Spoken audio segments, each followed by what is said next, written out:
Let's make fruit salad.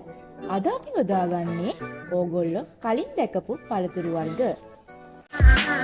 මුලින්ම පළතුරු කුඩා කැබලි වලට කපා ගන්න.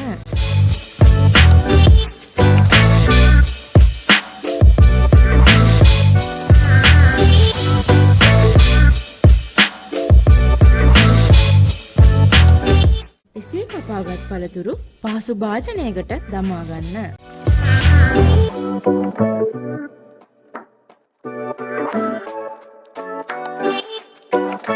අවශ්‍ය ප්‍රමාණයට සීනි, දෙහි සහ ලුණු දමා ගන්න.